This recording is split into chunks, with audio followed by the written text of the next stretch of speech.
Según la Organización Mundial de la Salud, la población mundial está envejeciendo a pasos acelerados. Entre el año 2000 y el 2050, la población de los habitantes del planeta mayores de 60 años se duplicará. O sea, pasará de 605 millones a 2.000 millones en el transcurso de medio siglo. A medida que las personas vivan más tiempo, en todo el mundo se producirá un aumento en la cantidad de casos de demencia como la enfermedad del Alzheimer. La marginación por edad puede ser estructural, por ejemplo, mediante la imposición de edades obligatorias para la jubilación o como cuando se considera que las personas mayores son menos productivas ante un posible empleador. Actitudes como estas son ejemplos del prejuicio por motivos de edad, según el cual se crean estereotipos en torno a ciertas personas o grupos a causa de la edad. Es por ello que en el día de hoy nuestro signo vital se llama edadismo. Es un hecho lamentable que para muchas personas no solo desconocen este problema, sino que desconocen el significado en sí de la palabra. El gerontólogo y psiquiatra Robert Butler acuñó el término en el 1968 para referirse a la discriminación de las personas mayores basada en prejuicios y estereotipos respecto a la edad. Y para mí es un placer, es un honor, es un privilegio el presentarle a nuestra invitada del día de hoy. Ella es la doctora Yesenia Fontanes Vázquez. La doctora Yesenia, se la estoy presentando. Saludos, doctora, ¿todo bien? Saludos, buen día. Saludos. Saludos, saludos. La doctora es psicóloga clínica con enfoque en la salud mental geriátrica, es egresada de la Universidad de Puerto Rico, recinto de ciencias médicas, del programa de maestría de gerontología y salud pública. Realizó su entrenamiento en psicogerontología, psicología de la salud y medicina conductual en G.B. Sonny Montgomery VA Hospital en el estado de Mississippi. Su disertación se enfocó en el estrés en las minorías de la población de LG adulta mayor y actualmente provee servicios a la población de veteranos en la clínica ambulatoria de cuidados primarios en Bend Coastal Valley en el Hospital de Veteranos en Texas. Así que antes de entrar de lleno al tema, me gustaría saber qué ha significado la pandemia para ti, qué ha significado la pandemia estando fuera de tu isla, fuera de lejos de tu gente en ese distanciamiento físico que de por sí estás viviendo y a la comunidad que estás sirviendo. Wow, de verdad que muchos cambios y muchos ajustes. Desde, como usted dice, desde lo personal ha sido bien retante, porque de por sí, ¿verdad? Uno se va de la isla a trabajar fuera y de momento surge lo de la pandemia y se limita lo que son los viajes, la posibilidad, ¿verdad?, de planificar más, estar cerca de la familia. Y ha sido bien retante, un proceso de ajuste. De igual manera en lo profesional, porque al igual que otro, ¿verdad? Igual que usted, me imagino, ¿verdad? A través de este medio, muchos hemos tenido que tomar adiestramientos para poder continuar proveyendo servicios de una manera efectiva, como si tuviéramos al paciente con nosotros. Así que ha sido un reto desde ambas partes, desde lo profesional y lo personal también. ¿Qué significa la gerontología? ¿Qué es gerontología para cada uno de nosotros que no sabemos qué es eso? La gerontología, voy a compartir una definición. Se refiere a la ciencia que estudia todos los aspectos del envejecimiento, desde lo biológico, clínico, psicológico, ¿verdad?, lo social. Y también yo le añado, ¿verdad?, últimamente lo que vemos el auge en el interés en hacer investigación, porque el gerontólogo asociado a la salud pública busca argumentar y crear bases para justificar la creación de programas, la creación de propuestas, cambios en política pública, promoción de salud. Así que la gerontología es como una sombrilla, yo digo, ¿verdad? Es una especialidad que se enfoca en entender el envejecimiento desde diferentes áreas, No obstante, en Puerto Rico, ¿verdad? Y pesa un poquito, ¿verdad? Decirlo, Puerto Rico todavía hay una necesidad de valorar la profesión de la gerontología. No existe una posición establecida, puestos de trabajo como lo existe en otros países, como en Europa, como en México, Argentina, que unos movimientos grandísimos a favor de lo que es insertar el rol del gerontólogo en el campo de la salud, los hospitales. Y en Puerto Rico lo que vemos mucho y lo que he visto con colegas es que muchos de nosotros complementamos el estudio de la gerontología desde otras profesiones de la salud y tratamos de crear el cambio desde adentro. Con esto me refiero, ¿verdad? El profesional de psicología aplica sus conocimientos en la gerontología y se entrena en modelos específicos, psicología paliativa, manejo del dolor, así por el estilo. Los trabajadores sociales, existen trabajadores sociales especializados en gerontología, existen nutricionistas especializados en gerontología, y eso es algo que se ve mucho en Puerto Rico. La disciplina existe, la preparación existe, el grado máximo que puedes conseguir en la isla es una maestría. En otros países depende, ¿verdad?, de los requisitos académicos. Puede variar, se requiere un doctorado o una maestría para ejercer la profesión. Sería maravilloso que en Puerto Rico en un futuro tener una base más sólida de lo que es incorporar al gerontólogo dentro del cuidado de la salud, ¿verdad?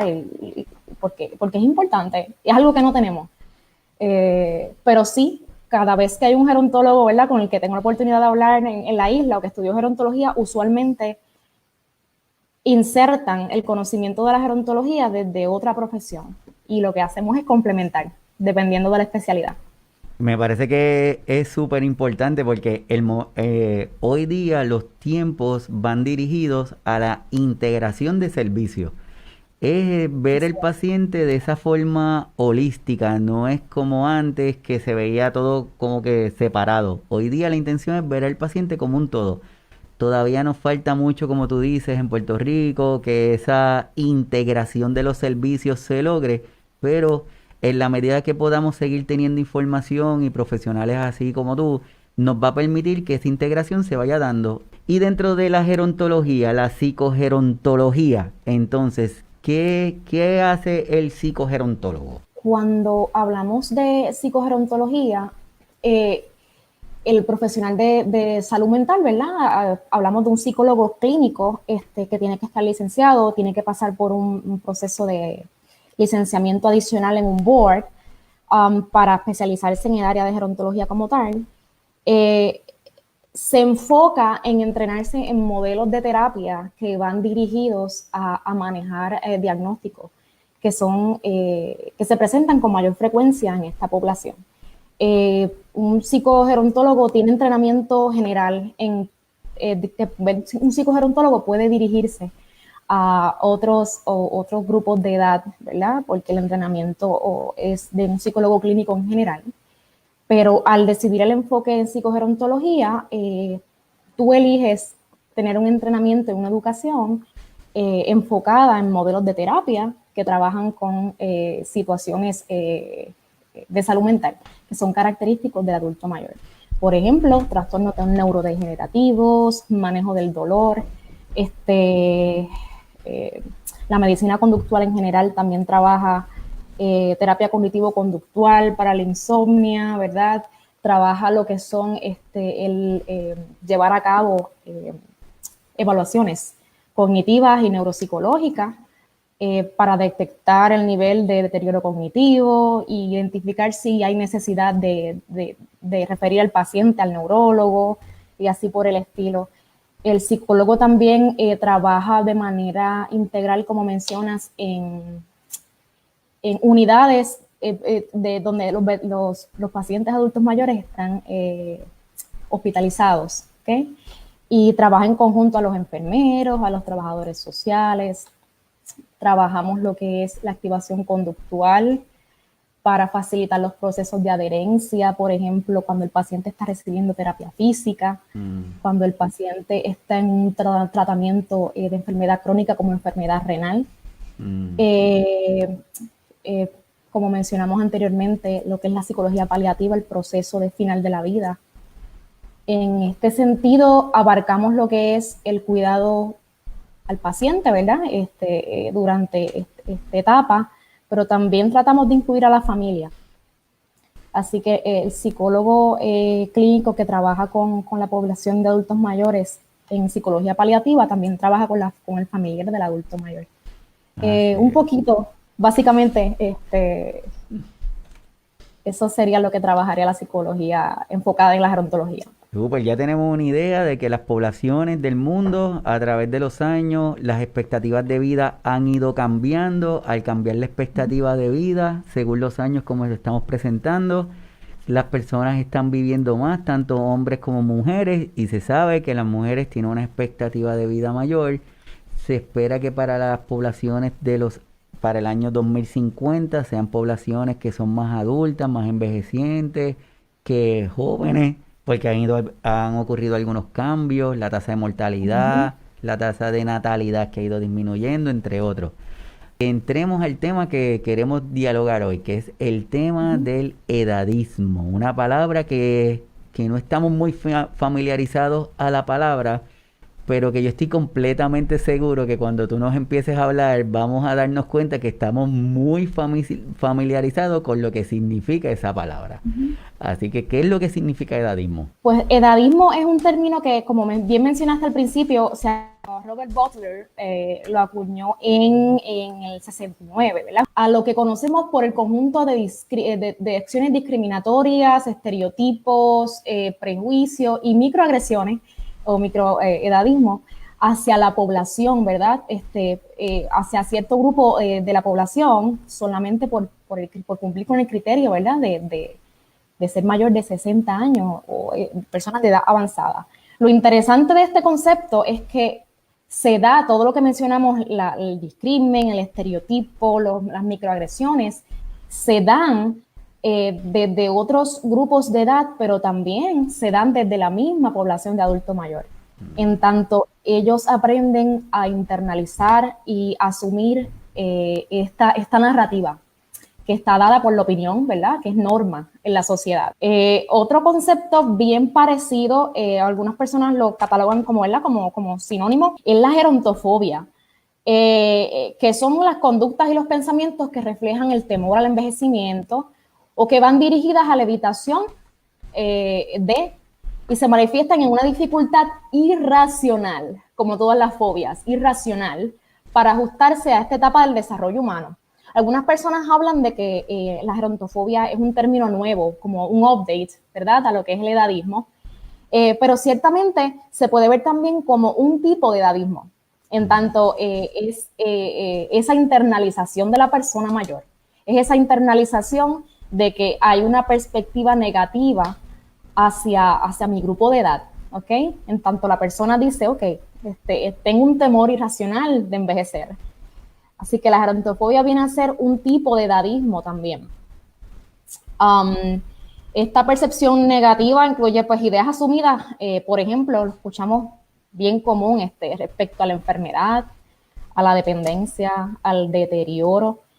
Sin embargo, la mayoría de las veces no corresponde con la realidad porque lo malo del edadismo es el factor, la generalización.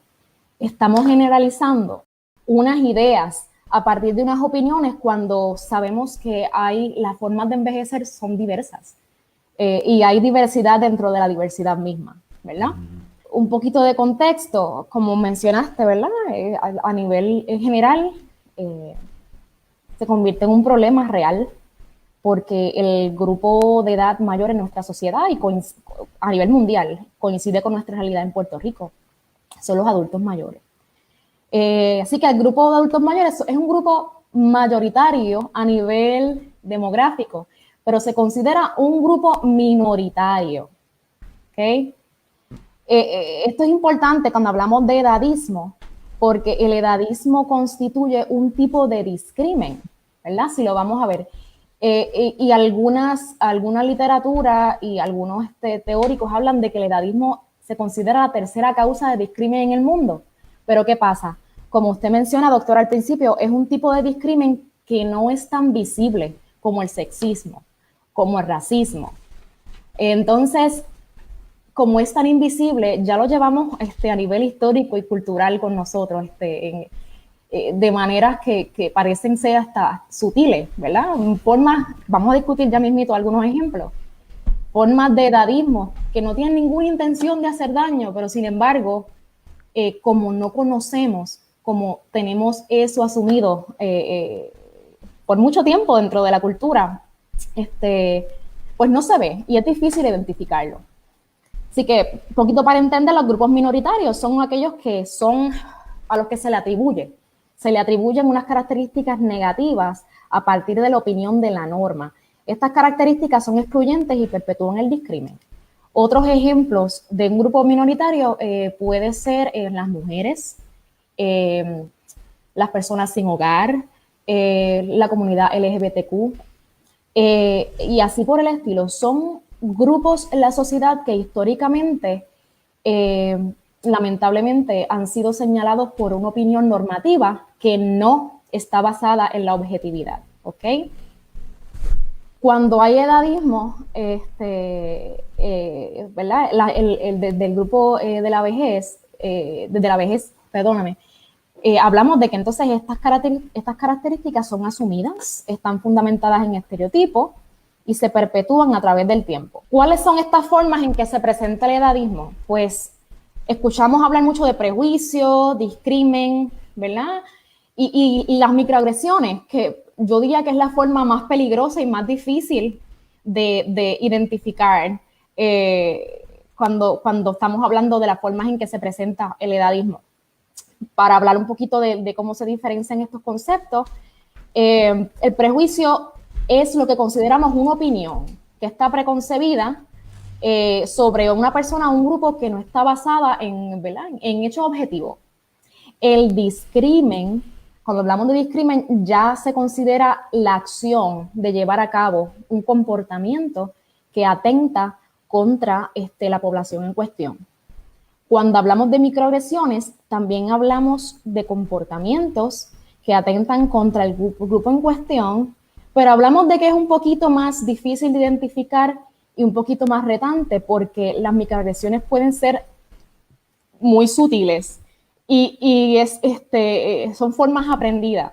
El ejemplo clásico de incurrir en una microagresión es cuando queremos ser bien compasivos, muy buenos con la población de adultos mayores. Entonces, entendemos que hay una vulnerabilidad generalizada y recurrimos al infantilismo, por ejemplo, ¿verdad? Infantilizar el trato hacia los adultos mayores. Es una microagresión porque no estamos conscientes todo el tiempo y estamos pensando que estamos haciendo algo bueno, porque queremos protegerlos, ¿verdad? Queremos tratarlos bien, pero dentro de nuestra narrativa y el esquema, ¿verdad? No estamos conscientes de que estamos haciendo algo que puede ser, ¿verdad? Que se puede describir como un edadismo. Prejuicio, pues, es más bien la idea, es lo que nos enseñan, lo que yo digo que viene con nosotros, escuchamos desde pequeñitos, ¿verdad? Los adultos mayores pueden hacer X cosas, no pueden hacer X cosas. El discrimen, pues, una acción, poniendo un ejemplo desde mi disciplina, cuando damos un cuestionario asociado al estado de ánimo, un cuestionario para medir, ¿verdad?, la depresión, los síntomas, y no le preguntamos el ítem que está asociado a la intimidad sexual, porque asumimos que el adulto mayor de 85 años no tiene interés, ¿verdad? O es algo que ya no practica, que no es relevante para esa persona, pues estamos incurriendo inconscientemente en un acto discriminatorio desde la práctica. ¿Dónde más vemos el edadismo? Pues, como hablamos brevemente, la sexualidad en general, no solo por pensar que no existe el acto sexual a partir de X o Y edad, sino también por el hecho de invisibilizar la diversidad sexual en la adultez mayor. Y recientemente hay muchos movimientos, ¿verdad? Que están dirigidos a la inclusión y a la normalización de, de poder hablar de estos temas en esta etapa del desarrollo para promover la validación de que hay diversidad en la diversidad misma. Y sí, hay adultos mayores abiertamente, ¿verdad? Con su orientación abiertamente LGB, con su identidad de género definida, ¿ok? Y vemos el edadismo en tanto asumimos que eso cambia con el tiempo, ¿verdad? O que pasa el tiempo y la persona, pues, se identifica con una orientación sexual en la juventud, pero asumimos desde nuestra profesión o desde, ¿verdad? Desde cualquier instancia que eso va a cambiar con el tiempo y que los adultos mayores no tienen diversidad sexual. Por otro lado, el edadismo también se da cuando asumimos que absolutamente termina la actividad sexual a partir de cierta edad. En términos de salud, enfermedad y deterioro, pues sabemos que, como hablamos al principio, las formas de envejecer pueden ser diversas. Y no queremos decir que es que no se dan ciertas limitaciones en esta edad, porque si hablamos de características de la población, pues mira, es esperado que con el desarrollo biológico, con el paso del tiempo, haya unas deficiencias por el proceso natural del envejecimiento, pero volvemos nuevamente. Caemos, ¿verdad? Levantamos banderas rojas cuando asumimos que esto es algo que pasa de manera general en la población de adultos mayores. Sí, hay una predisposición a tener ciertas condiciones de salud, a tener padecimiento de algunas enfermedades, pero esto va atado también a otras cosas como el estilo de vida, ¿ves? Y puede que haya adultos mayores con un estilo de vida saludable, que lleguen a cierta edad y tengan mejor salud que tú y que yo, ¿verdad? Ajá. Y a veces cuesta un poquito desligarnos de esa narrativa de la enfermedad como algo que siempre se va a dar. Igualmente con el deterioro. La actividad física y la recreación. Pues aquí el ejemplo que se me ocurre ¿verdad? Con los pacientes que vemos a diario, la mayoría de los adultos mayores que asisten a recibir terapia, la mayoría de los adultos que reciben terapia cognitivo-conductual para el manejo del dolor son adultos mayores. Y es bien interesante cómo está presente el temor a envolverme de nuevo en actividad física, a realizar un movimiento, porque como tengo cierta edad, debo asumir que tengo que ser un ser pasivo, ¿ok? Y es interesante, aquí vemos la internalización y lo importante de educar en que, mira, sí, es posible hacer actividad física. Es bien satisfactorio. Me imagino que usted ha visto videos también de cuando presentan adultos mayores participando de carreras, participando de gimnasia, participando y podemos decir, mira, son excepciones, pero esas excepciones significan algo. Significa que no podemos generalizar, ¿verdad? Así que la actividad física y la recreación es algo que se ve impactado también porque cuando perpetuamos el edadismo. Los roles en la sociedad, tan sencillo como hacemos una transición del retiro a de nuevo estar en nuestra casa, trabajamos nuestros 35 años, 40 años, y hay adultos mayores que se sienten culpables a veces y, ¿verdad? Volvemos de nuevo por lo internalizado del edadismo en nuestra sociedad, de decir, mira, yo no quiero cuidar a mis nietos, yo quiero volver a trabajar, yo quiero un part-time, ¿verdad? Porque hay unos roles asumidos a través de la historia y en nuestra cultura dictan qué es lo que sucede normalmente, pero no por eso debemos asumir que la diferencia está mal, ¿ok? Así que el edadismo busca normalizar que hay variedad de roles, no porque terminaste una fase de trabajo, una fase de productividad laboral. ahí termina todo, ¿verdad? Hay otras oportunidades y hay otras cosas en las cuales comprometerse cuando transita de si no tenemos la competencia o el conocimiento, consultar con profesionales que sí lo tengan. Um, el assessment, la evaluación que se hace para identificar o descartar que haya capacidad decisional en un adulto mayor para continuar manejando las finanzas, incluso para, ¿verdad? En casos extremos, para continuar manejando su trabajo, ¿verdad? Hay que tener mucho cuidado en cómo llevamos a cabo esa evaluación, los recursos que utilizamos y estar conscientes de que siempre vamos en beneficio del paciente a buscar las alternativas que van a favorecer, ¿verdad? Minimizar y eliminar, erradicar nuestros sesgos como profesionales. No porque un adulto mayor tenga, no porque una persona tenga cierta edad, significa que va a perder la capacidad para administrar, la capacidad de tomar decisiones, la capacidad de ser independiente. Aquí entran otras cosas en juego, como la presencia de condiciones neurodegenerativas, por ejemplo, si es clínicamente probado, ¿ok? Así que para que haya una pérdida de autonomía en aspectos cognitivos, por ejemplo, o que haya una necesidad de tener ayuda en este sentido, hay que pasar por un proceso de evaluación. No podemos decir, no, la persona tiene 70 años, ya no puede decidir por él mismo. ¿Ok? Y vemos el edadismo, ¿verdad? Porque no es algo que se habla. Para decidir que una persona adulta mayor necesita ayuda con aspectos financieros, por ejemplo, hay unos procesos clínicos que se llevan a cabo. Y el infantilismo, como hablamos al principio, que es una forma sutil de ver el edadismo, y es algo que reproducimos y decimos, ¿verdad? Él es como un niño otra vez, hay que enseñarle todo desde el principio, es como un niño, o sea, es como que, y lo vemos como algo bonito, una manera de proteger a la persona, pero realmente lo que estamos haciendo es una microagresión, un microdaño. ¿Cómo impacta a la población de adultos mayores?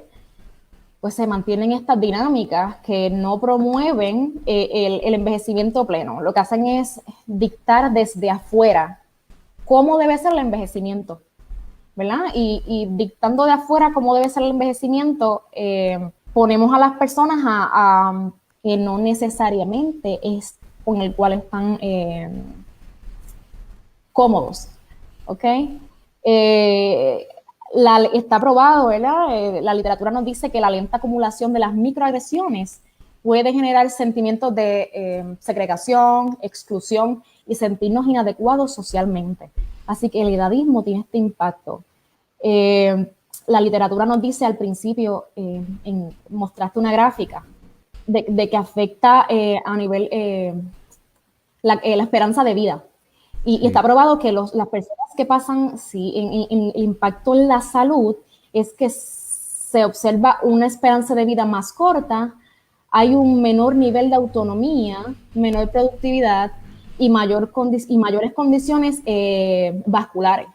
Y esto es bien interesante porque es consistente con la teoría de estrés de minoría de Meyer. Meyer estableció que las personas que pertenecen a diferentes grupos minoritarios y se exponen al estrés discriminatorio ¿verdad? En sus vidas, tienen una mayor probabilidad de desarrollar condiciones de salud y desarrollar diagnósticos de salud mental. Así que esto es consistente, ¿verdad?, con el desarrollo de problemas de salud, porque ciertamente el edadismo es una forma de discrimen, aunque no es tan visible. Así es, yo siento como que la parte del edadismo es como si nosotros hubiéramos estado anestesiados a algo y lo estamos viendo como si fuera normal, cuando la realidad es que no. Entonces estoy compartiendo con las personas esta definición que dice que la Organización Mundial de la Salud define el edadismo como los estereotipos, los prejuicios y la discriminación contra las personas debido a su edad, que prácticamente son todas las palabras que tú has estado utilizando pero curiosamente también en un debate que hubo de personas mayores, como tú dices, que se puede dar entre el mismo grupo, puede haber ese discrimen. Ellos dicen que también lo definen el edadismo como acciones directas o indirectas por las cuales alguien es excluido, considerado diferente, ignorado o tratado como si no existiera, solamente por la parte de la edad. Y de ahí tres dimensiones que también las mencionaste: estereotipo, discriminación y prejuicio. Yo creo que esas tres palabras se dicen fácil, pero son gigantes porque un Ujú. estereotipo, y si vamos de estereotipo, yo me pregunto, entre prejuicio y estereotipo, ¿es lo mismo? ¿Es distinto? ¿Hay alguna Ujú. diferencia entre ellos? Porque lo utilizamos y no, es que eso es prejuicio, no, es que es estereotipo, pero en sí, ¿cuál es la definición de ello? Son conceptos similares. El prejuicio es como una opinión que ya está preconcebida. Lo tenemos, es una idea que ya está desarrollada, que no se basa en una experiencia que hayamos tenido. Es algo que está dado, vamos a decir, como que lo aprendemos de generación en generación, ¿verdad? El estereotipo es similar, pero el estereotipo es como ubicar esa serie de ideas en una categoría, estereotipos, ¿verdad? Que los prejuicios irían entonces, si lo vemos como una sombrilla, ¿verdad? Estereotipos, prejuicios, discrimen, que entonces es la acción, ¿verdad? Conductual de llevar a cabo un acto que está asociado a esa idea preconcebida. Así que el estereotipo, yo diría que es bien similar a lo que es el concepto del prejuicio, Hay una pero definición que la uh-huh, comparto: es prejuicio, es el pensamiento y actitud por lo general negativa que una uh-huh, persona o un individuo tiene ante otra persona o grupo de personas a los que considera ajenos a su grupo de referencia.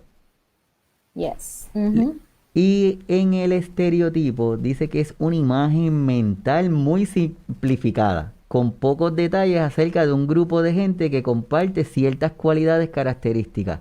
Puede ser tanto positivo como negativo, aunque normalmente se le pone la connotación negativa.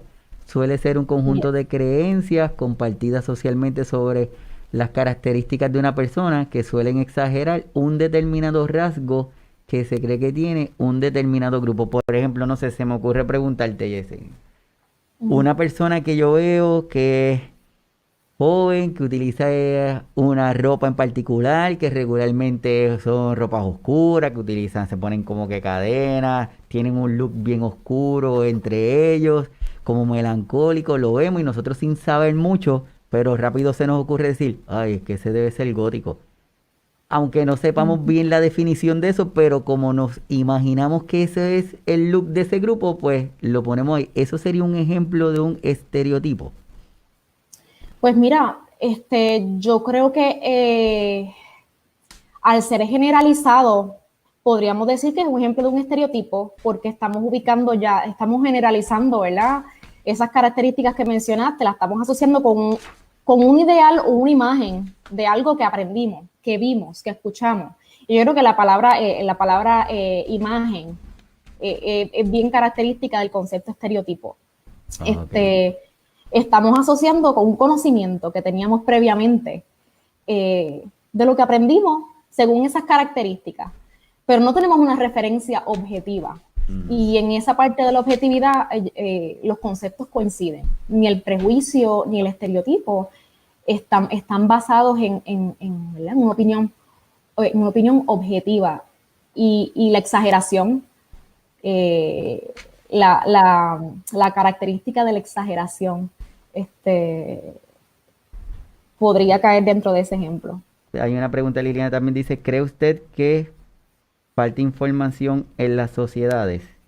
Sí, algo que quería tocar, sí, las formas de cómo podemos combatir, ¿verdad? Si hablamos de cómo podemos combatir o más bien erradicar o manejar un poquito minimizar el acto de lo que es el edadismo, sí, las opciones principales siguen siendo, ¿verdad? Y se ha repetido mucho a través de la historia, la educación, la promoción de la salud, la prevención, la política pública.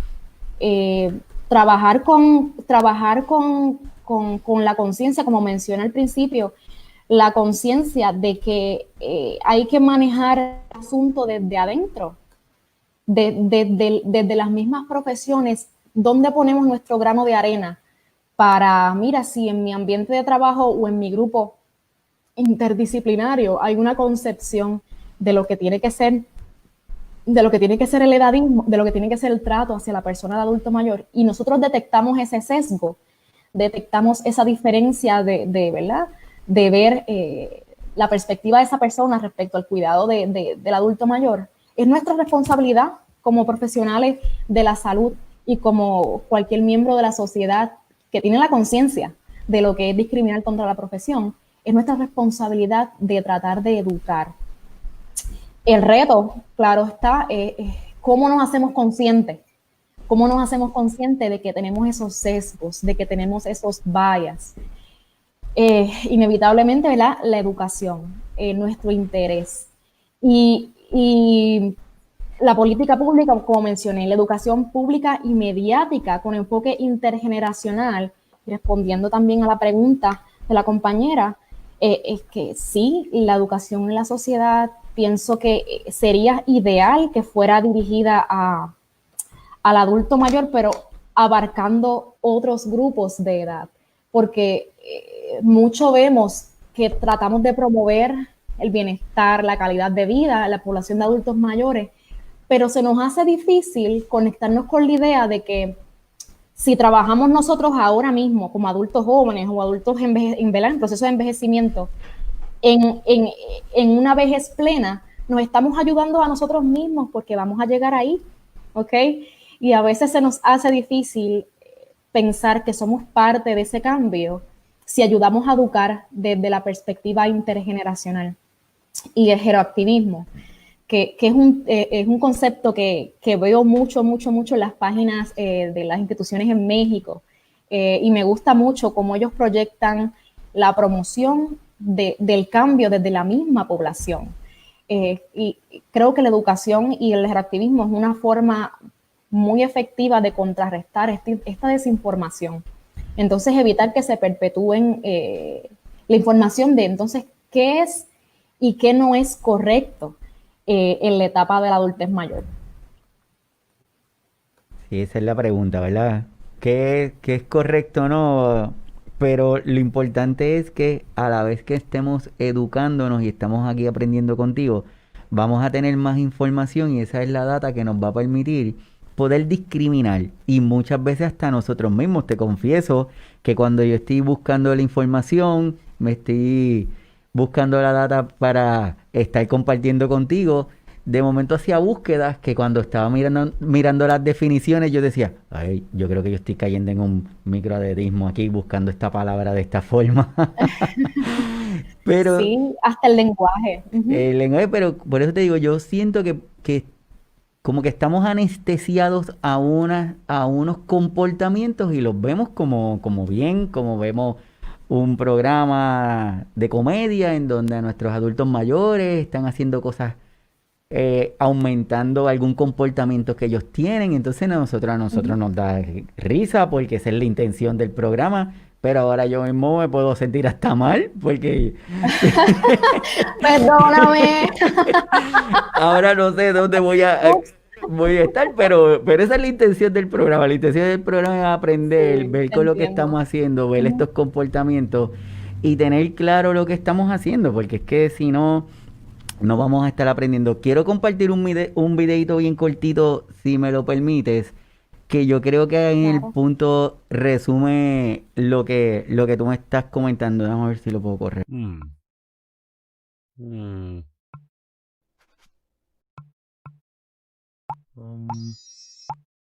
mm.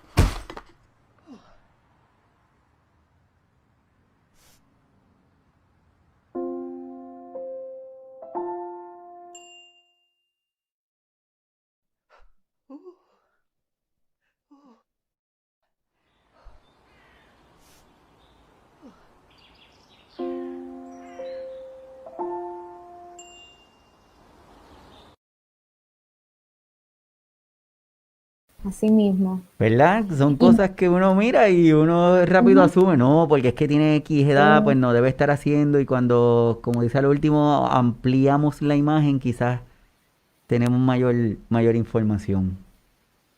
así. Y el video abarca todo, ¿verdad? Bien simple y sí, da en el punto. Y no queremos invalidar el hecho de que hay situaciones que son características de esta etapa de la vida, ¿verdad? Hay una predisposición a ciertos estresores, a ciertas condiciones, a ciertas situaciones de vida. Lo que no queremos caer es en la idea de que eso se da de una manera generalizada en Mm, la población de adultos mayores. Y eso es lo que plantea el video, muy bien plantea el video. muy bien, muy bien. Dentro ya tú nos vas llevando, ya tenemos alguna idea de algunos conceptos, ya sabemos la importancia de estar pendiente, tratar de evitar la generalización, tratar de evitar el infantilismo que en nuestras poblaciones de adultos y de nuestros cuidadores y cuidadoras que ven bastante el programa, se le hace muy difícil posiblemente entender por qué no le debo decir a mi familiar, mi niñita, es como que es un niño, es que es mi bebé, es que... Entonces es nuestra idiosincrasia, ¿verdad? De nosotros querer Sí. hacer esas muestras, pero lo importante es que Sí, esté el porque queremos respeto. protegerlo. Sí, Queremos. queremos protegerlo y recurrimos, ¿verdad?, a ser sobreprotectores. Pero yo creo que siempre que hay un diálogo y una comunicación, mira, te molesta que me dirija a ti de esta manera, ¿verdad? Yo quiero que tú me digas si la manera en que te estoy tratando te hace sentir mal. Igualmente, la comunicación es bidireccional desde el adulto mayor. Evocar, que ellos puedan decir, este, no me agrada la manera en que me estás, ¿verdad?, tratando, y también se da en las instituciones, tal vez desde los familiares, fíjate, tal vez desde los familiares algo eh, que puede ser hasta, ¿verdad?, que no es visto como algo malo, porque como bien dice, es difícil, son personas que viven contigo y son tus familiares. Desde la institucionalización, como ya es dado y no hay un vínculo afectivo, ¿verdad? A veces el adulto mayor asume esta posición pasiva de que me están tratando de esta manera, no sé cómo afrontarlo o no lo veo como algo necesario o lo dejo pasar, simplemente lo dejo pasar. Invitarlos, educarlos. Este, Usted como doctor o una persona como enfermera, ¿te molesta que te hable de esta manera? ¿Está bien si hago esto por ti? Porque no le estamos restando autonomía en esa manera. Ujú. Y ahí hago un link a una de nuestras conversaciones que tuvimos. Hablamos, uno de los temas que discutimos aquí en el programa fue lo de explotación financiera. Y en la explotación financiera, uno de los que nos estaba diciendo la licenciada era que para la persona que estaba sufriendo la explotación, a veces no era una explotación porque yo estoy ayudando a mi sobrino, o yo estoy ayudando a mi hijo, o estoy ayudando a mi hija. Y de esa forma que lo ve la persona, pues no lo ve como una explotación, pero a quien está solicitando sí lo está explotando. Entonces muchas veces acá nos puede pasar lo mismo porque quizás a mi familiar entiende que eso es normal que le digan así, porque no lo ve como una Sí. agresión, porque mi hija no me lo va a decir de mala forma. Entonces, pues Y, sería chévere y eso. hace sentir, sí, hace sentir bien al adulto mayor también, porque siente que está proveyéndole una ayuda. Y es bien, esos casitos son bien difíciles y lamentablemente no hay manera de impactarlos, por lo menos hablando desde la psicología. Si los psicólogos tenemos el deber de reportar ante la menor sospecha de algún maltrato o abuso. Si un psicólogo sospecha que hay un tipo de abuso financiero con un paciente, al igual que cualquier otro tipo de abuso, nos vemos en la obligación, ¿verdad?, por ley, de reportar, y el caso se maneja a través de un protocolo para intentar, ¿verdad?, terminar con la dinámica. Pero lamentablemente, es como usted menciona, si no hay, no tenemos una constancia de lo que está pasando, es difícil llegar a esos casitos. Ya tenemos lo del edadismo, lo tenemos un poquito más claro, tenemos lo de la importancia de estar pendiente, la doctora nos está orientando sobre este particular y dentro de la búsqueda de información hubo una palabra, tras de por sí la palabra de edadismo es poco frecuente, ¿verdad? No es muy frecuente el escucharla, pero estoy seguro que de ahora en adelante sí vamos a estar más familiarizados con ella. Hay un Sí, por término. favor. Sí, ya tú verás. Hay un término que se llama microedadismo, como si ya el edadismo no fuera suficiente. Pues entonces tenemos el microedadismo. ¿Tú nos puedes ayudar a entender esa parte?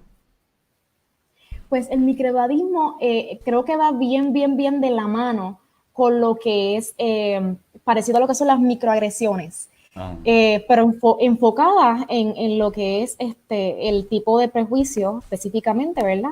Prejuicio, discrimen, estereotipo hacia la población de adultos mayores. Micro, ¿verdad? Se refiere a la idea de que existe la conducta discriminatoria, pero se da de una manera más sutil, este, una manera más sutil que es difícil de detectar. El mensaje a veces no se da con una intención, una mala intención, pero con el paso del tiempo, ¿verdad? Basándome en el concepto de microagresión, con el paso del tiempo, la persona sí puede percibir, ¿verdad? Baja autoestima, sentirse excluido, sentirse raro, como que hay algo mal consigo mismo. Lo digo pensando en microagresiones en general, pero lo podemos aplicar a lo que es el microedadismo. Es una forma más sutil, eh, normalizada de llevar a cabo el discrimen hacia la población de adultos mayores. te voy a compartir una información que obtuve de una página que se llama 65 y más, que Uh -huh. dice que dentro de la discriminación que es el edadismo se suma el microedadismo. Y dice esos pequeños actos que pasan desapercibidos e incluso se normalizan en el día a día y que son igualmente denunciables y reprochables. Por ejemplo, estar en una cola de un supermercado, para aquellos que no están escuchando fuera de Puerto Rico, o una fila de un Uh -huh. supermercado de una tienda, y que alguien empiece a resoplar porque una persona mayor tarda unos minutos más en hacer un pago o en recoger la compra. Yo creo que todos hemos tenido una experiencia de esa forma. Comparar a los mayores con niños, dice que otra forma Uh del -huh. microdadismo, dice que las Sí. fotos que eligen esto me impactó, debo de confesarte. Dice, las fotos que eligen los medios de comunicación para ilustrar sus noticias sobre mayores generalmente son personas sentadas en bancos O enfermas o con deterioro. Uh -huh. que se Así ven mismo. tristes, se ven enfermas, no ponen ahí a personas alegres, como este viejito que está ahí en la foto, Exacto. que se está riendo. Sí, Así que sí. es importante todos estos términos para uno saber de dónde está y poder ayudar y poder tener un mayor amplio de referencia, ¿verdad? Uh -huh. Sí, y yo creo que, ¿verdad? Para un poquito finalizando, ¿verdad? Las formas en que podemos impactar esto, yo diría que complementando desde la posición donde estamos, si somos maestros y tenemos un interés en mejorar la calidad de vida del adulto mayor, si somos profesores, ¿cómo yo me hago consciente de la manera apropiada de tratar a la población? ¿Qué debo normalizar? ¿Qué debo validar? Si somos enfermeros, si somos doctores, si somos trabajadores sociales y así por el estilo. Es una responsabilidad, yo diría que social, y sería ideal que, así como existe este programa, ¿verdad?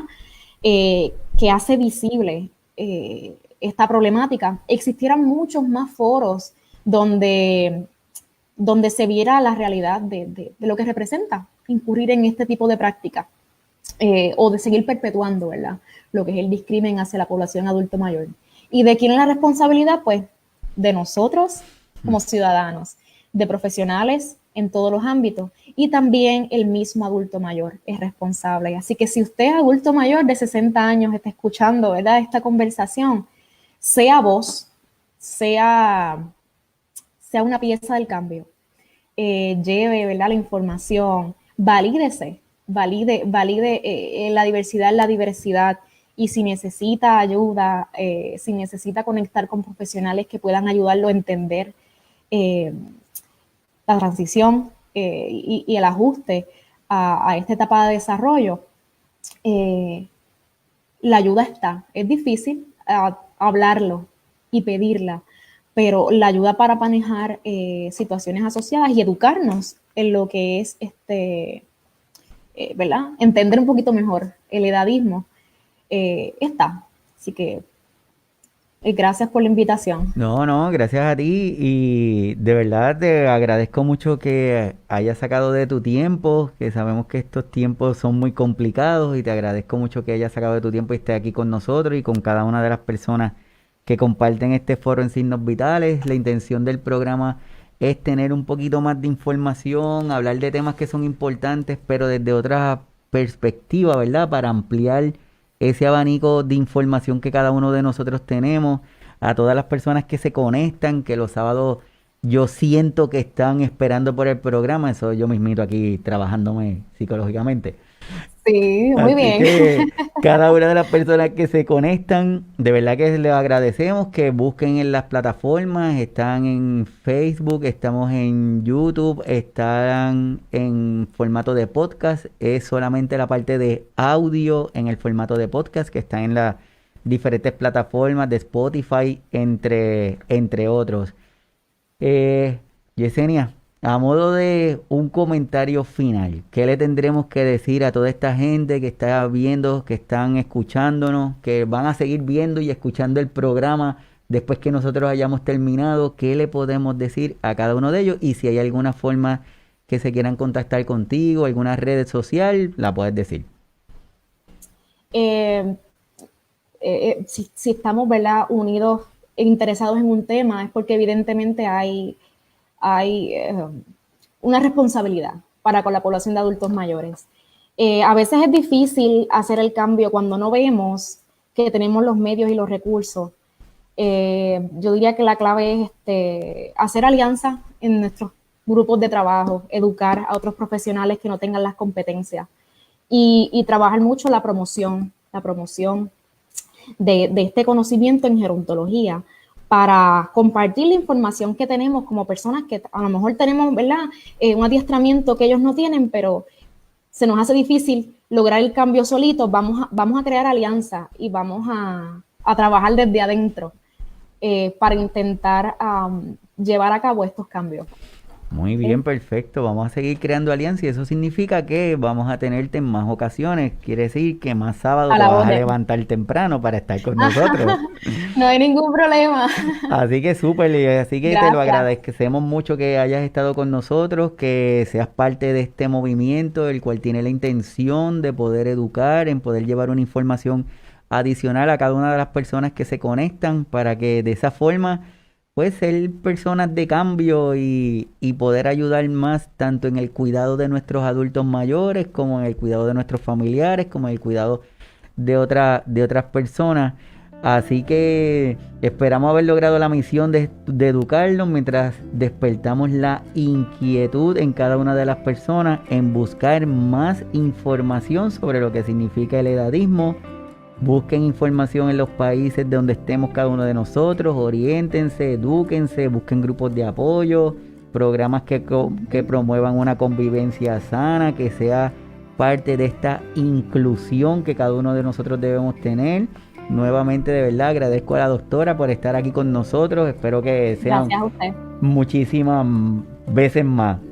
Nada, vamos a cuidarnos, vamos a utilizar las mascarillas, el lavado, vamos a el distanciamiento y el sábado que viene nos vemos aquí con otro programa de Signos Vitales, su podcast de salud. Así que hasta el sábado, nos vemos, doctora.